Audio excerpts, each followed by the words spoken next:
Sociopāti.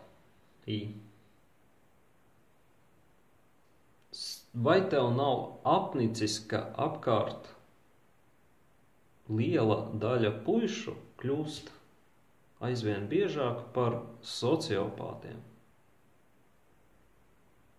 Ka nevar tos nekādīgi laist savā dzīvē, jo tiklīdz tiem uzradīsies kāda vajadzība, ko apmierināt, tie uzreiz centīsies to izdarīt uz tuvāka rēķina. Un, lai to izdarītu, tie izmantos dažādas metodes bez nekādām morāles normām. Sākot ar manipulēšanu uz emocijām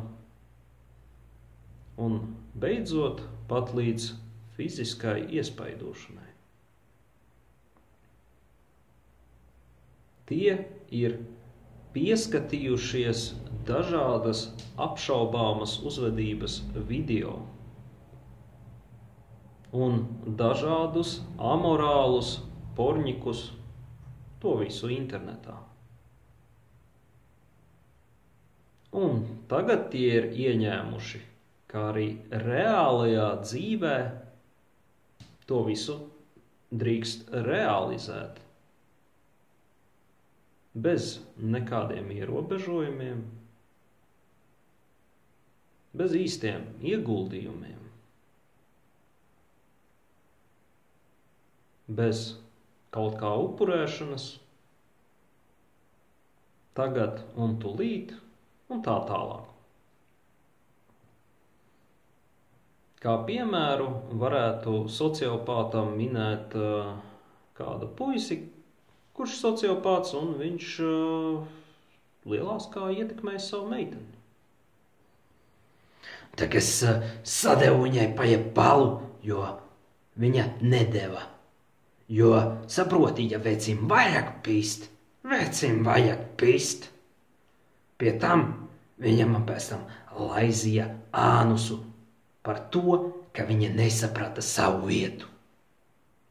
Jā, kaut kā tā, bet šādi puiši arī nepārsteigs, ja pēkšņi uzradīsies ar ziediem un nepierasti mīlošu attieksmi. Tas ir vai nu cipa viņi mēģina labot jūsu attiecību dzīvi,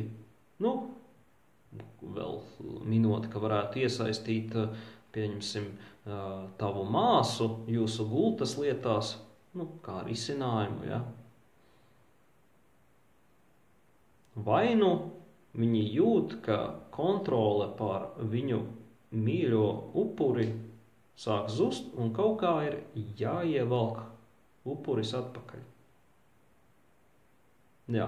Vai tev reāli nav apnicis, ka liela daļa puišu tikai ārišķīgi vēlās izskatīties pēc pievilcīgiem cilvēkiem?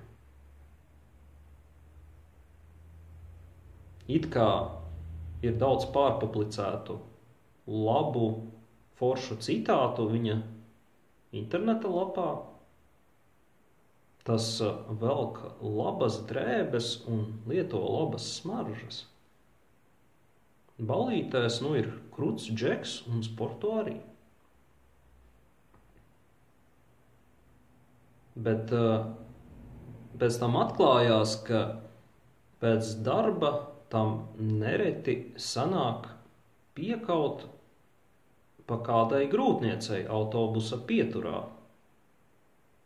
kas vakarā, ja tur ir gadījusies vienatnē.